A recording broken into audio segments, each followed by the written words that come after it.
Hi friends, I'm back. This is for part 2 of Module 2, Kingdom Monera. Are you ready? Is your book open? Let's begin on page 44 at Asexual Reproduction in Bacteria. As you should recall from Module 1, another criterion for life is reproduction.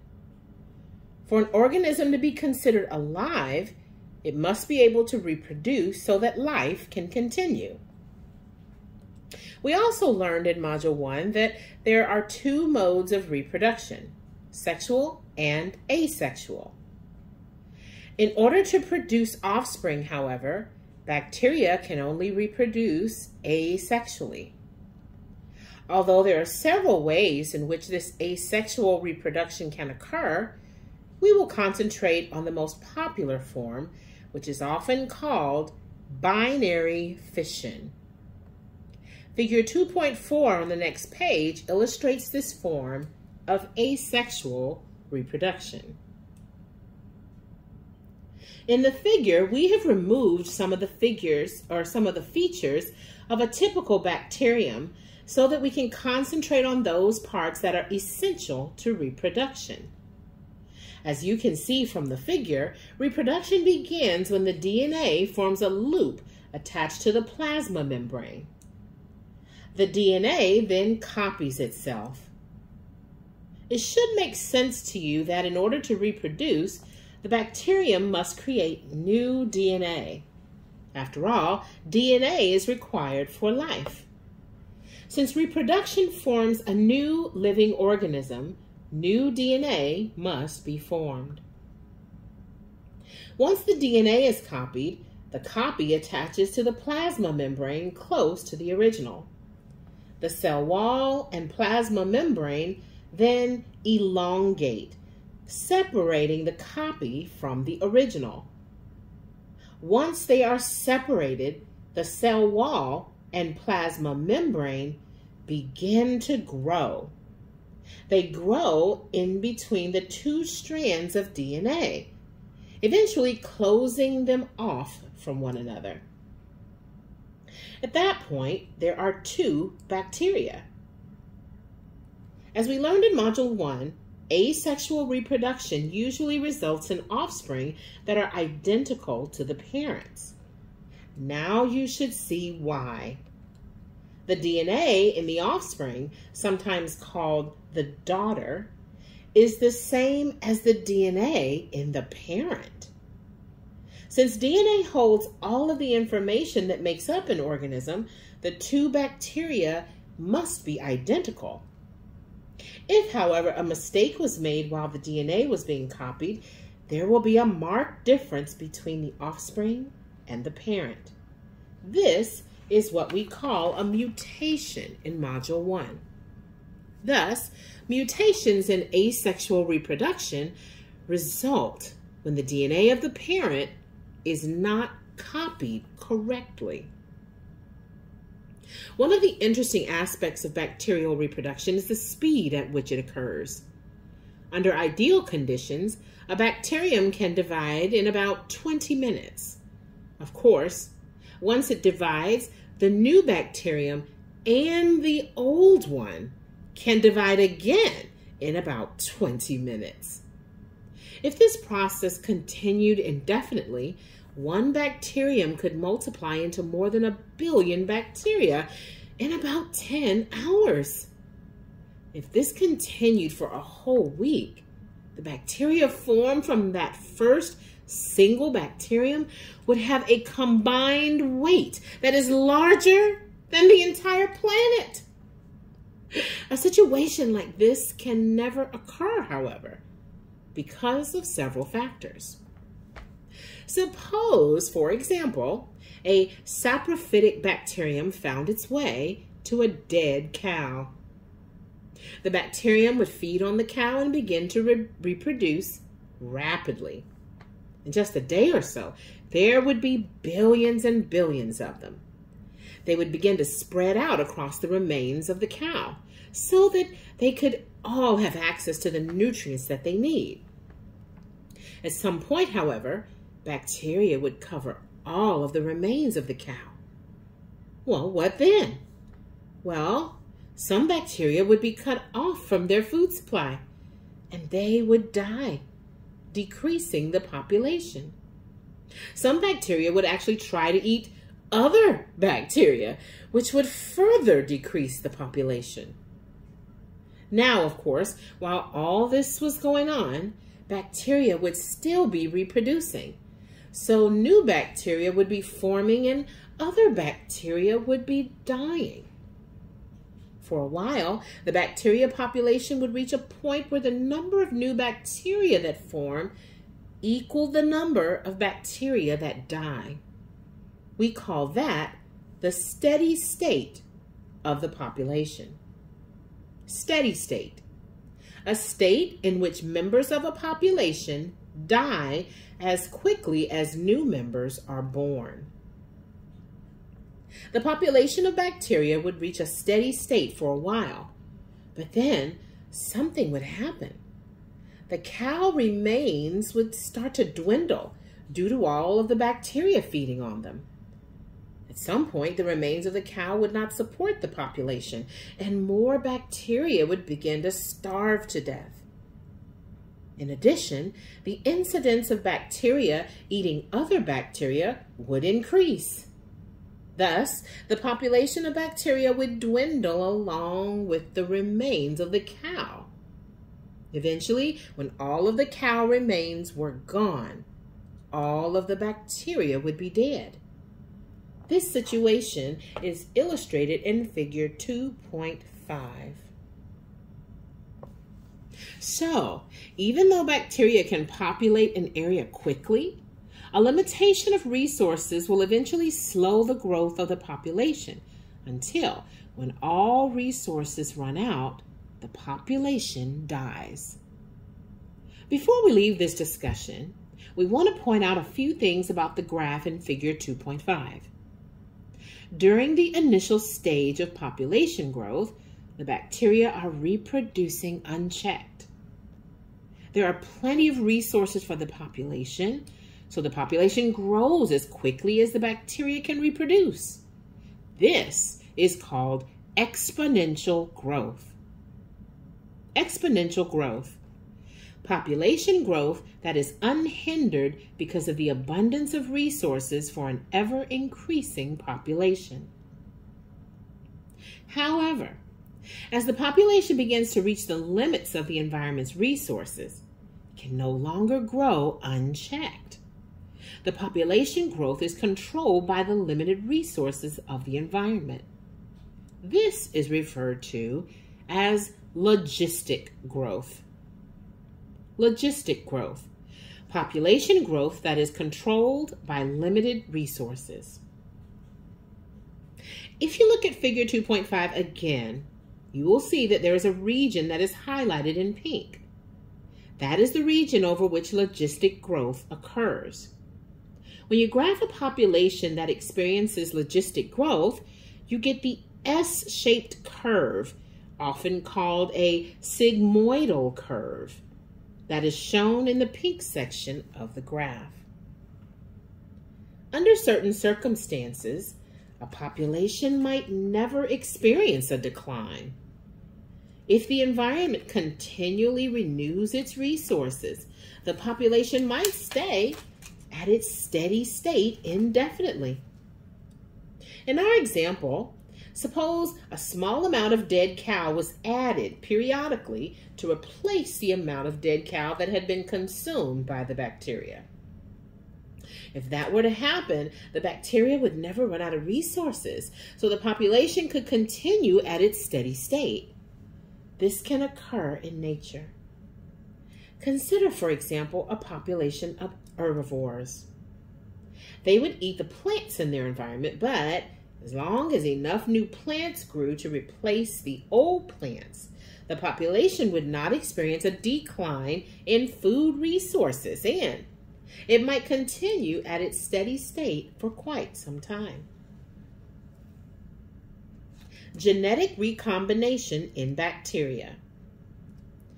When bacteria reproduce asexually, the offspring is a genetic copy of the parent. However, it is often beneficial for bacteria to exchange genetic information in order to increase the genetic diversity of the population. Bacteria do this by genetic recombination, which can occur in one of three ways: conjugation, transformation, or transduction. Let's start by discussing conjugation. Conjugation, a temporary union of two organisms for the purpose of DNA transfer. Conjugation is different from sexual reproduction. When two bacteria conjugate, no offspring is formed. Instead, genetic information is transferred from a donor bacterium to a recipient. How does this strange process occur? Well, in a population of bacteria, there may be a few individuals with traits that are different from the traits of the others. If these traits are desirable, it would benefit the population if they were passed on to its other members. In order to do this, conjugation can occur. The desirable traits that are going to be passed on are usually contained in a small circular strand of DNA called a plasmid. The plasmid is an extra component separate from the rest of the bacteria's DNA. Of the bacterium's DNA. Plasmid, a small circular section of extra DNA that confers one or more traits to a bacterium and can be reproduced separately from the main bacterial genetic code. If the traits conferred to the bacterium are beneficial, that bacterium, usually referred to as the donor, will conjugate with a bacterium that does not possess these traits, usually referred to as the recipient.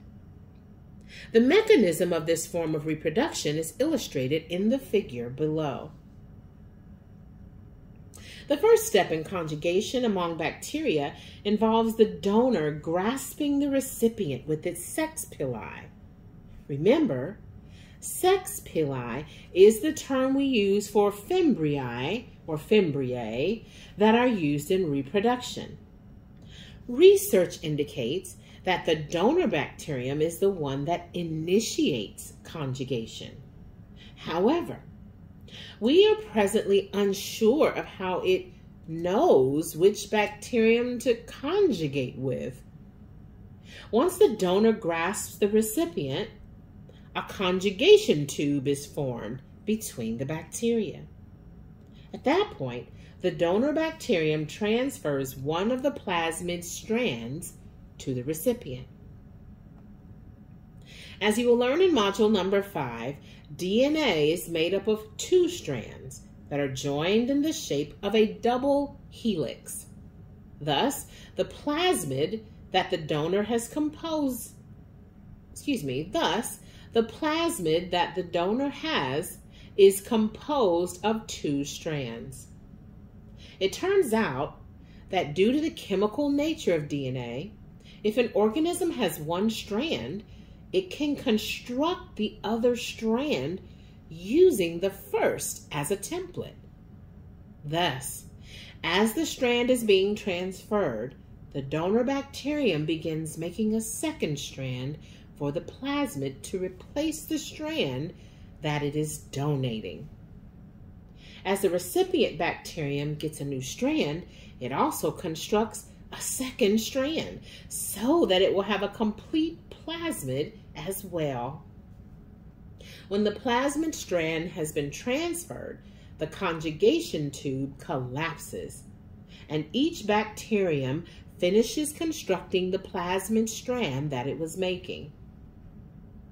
In the end, then, there are two bacteria, each with the plasmid. Although this process might look something like sexual reproduction, it is not like the sexual reproduction found among the rest of the organisms in creation. First, no offspring are formed. Second, consider the genetics involved.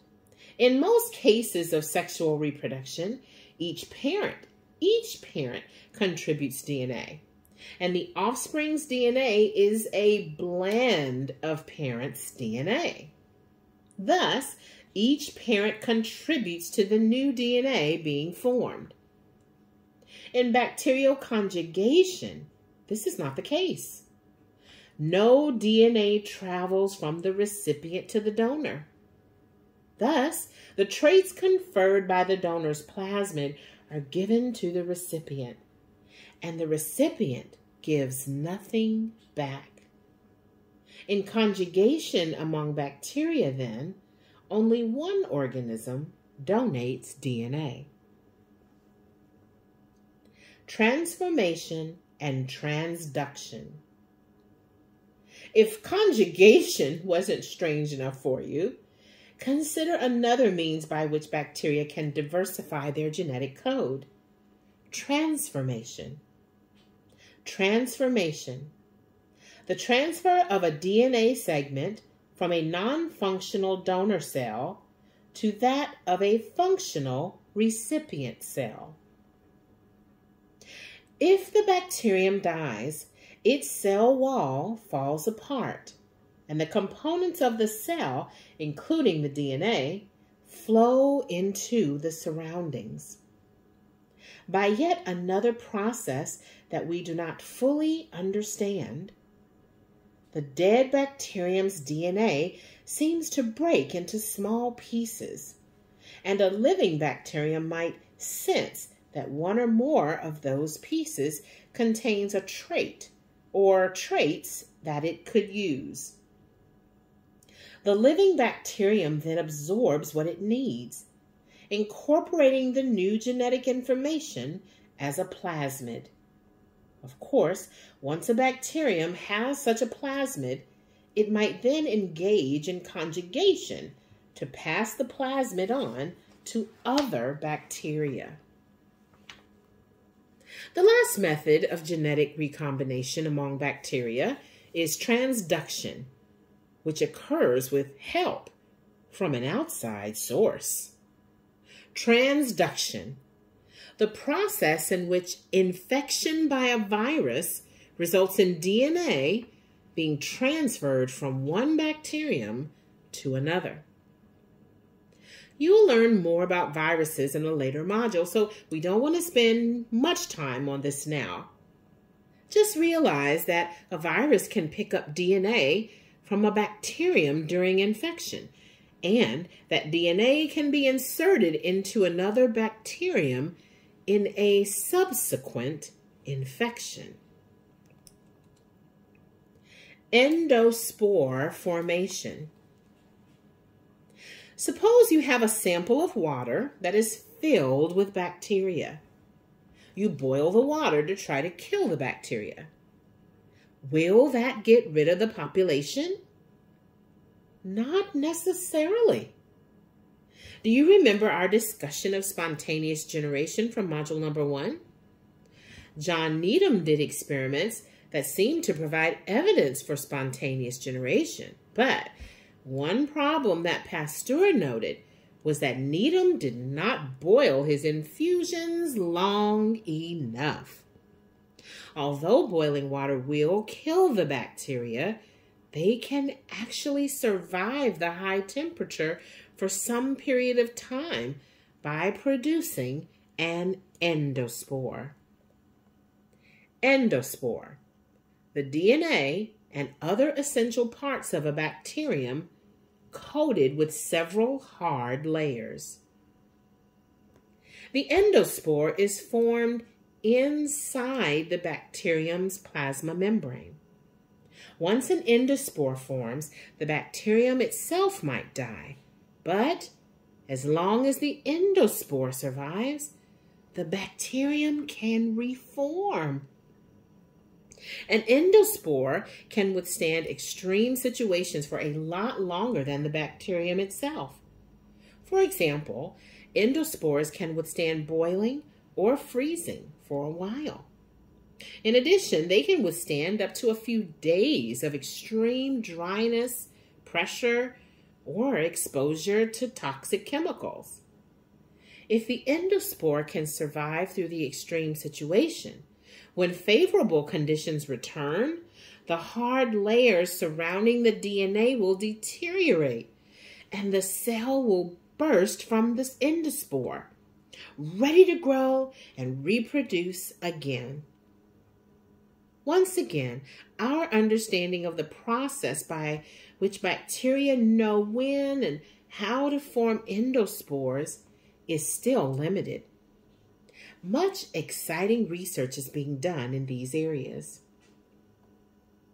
If you were following the news in late 2001, you probably heard about anthrax spores that were sent to political leaders through the mail. Bacillus anthracis is a bacterium that is often called anthrax because that's the disease it causes. The spores that were sent through the mail were endospores that this bacterium had formed in order to survive harsh conditions, most likely a lack of water. The spores could survive a trip through the mail, and if they could get into a person's body, they could form the actual bacterium again, causing anthrax. Bacterial colonies. Up to this point, our discussion has focused on bacteria as individuals. However, many bacteria exist in colonies. Remember in module number 1 when we discussed a simple association of single-celled creatures? A colony is an example of such a simple association. In a bacterial colony, the individual bacteria group together, but they all still exist as individuals. If the colony gets broken apart, the individual bacteria can still live and function. Thus, they do not have to be a part of the colony to survive. Nevertheless, since there is strength in numbers, the bacteria's ability to survive is usually enhanced when they form a colony. As you might expect, bacteria form colonies in a variety of different ways. In our discussion of a typical bacterium, we learned that bacteria take on one of 3 basic shapes: coccus, spherical; bacillus, rod-shaped; or spirillum, helical. The most common bacterial colonies are made up of either cocci or bacilli bacteria. I'll read that again. The most common bacterial colonies are made up of either cocci or bacilli bacteria. Figure 2.7 shows the most common forms of bacterial colonies that exist. Notice that the shape of the bacteria is contained in the name. If the bacteria are spherical, the name ends in coccus. If they are rod-shaped, the name ends in bacillus. This is often the case. Bacteria names often contain the bacterium shape so that you automatically know something about the organism when you see its name. Although we do not require you to memorize the names in figure 2.7, we do expect you to be able to determine the shape of a bacterium when it is a part of the name. As we mentioned before, a bacterial colony is really just a simple association of individual bacteria. Each bacterium in the colony could survive on its own if separated from the rest of the colony. Despite this fact, however, some colonies do possess strikingly collective behavior. Some colonies, for example, will secrete a capsule-like substance that surrounds and protects the entire colony. This substance gives the bacterial colony a slimy feel and holds the colony together. Bacterial colonies encapsulated like this often look like mats floating on top of water. Stagnant ponds are a common place to find such colonies. Other colonies have bacteria that actually work together to capture and eat prey. A Myxococcus xanthus colony, for example, moves as a unit in search of prey, typically other bacterial colonies. When they find their prey, they engulf it, and as a group, secrete a substance that digests it. The entire colony then feeds on the nutrients. Another interesting aspect about the bacteria that make up colonies is the fact that their DNA seems to tell them what colony they should form. In other words, if two spherical bacteria end up close to one another, they will not necessarily form a Diplococcus colony.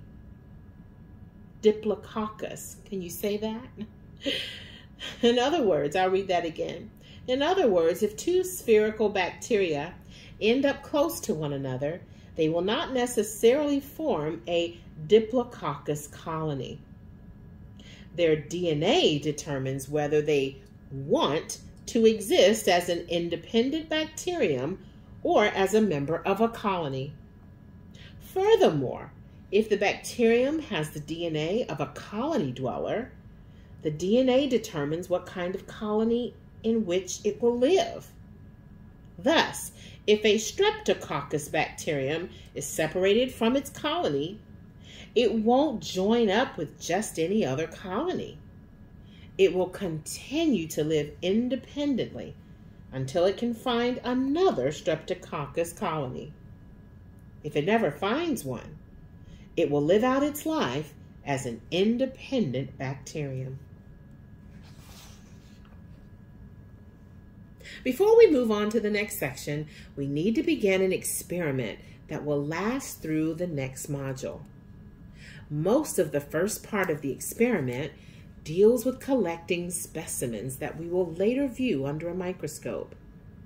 If you do not have a microscope, you should still do the parts of the experiment that involve visiting a pond, studying the ecosystem, and making drawings in your lab notebook. You just don't need to collect the samples.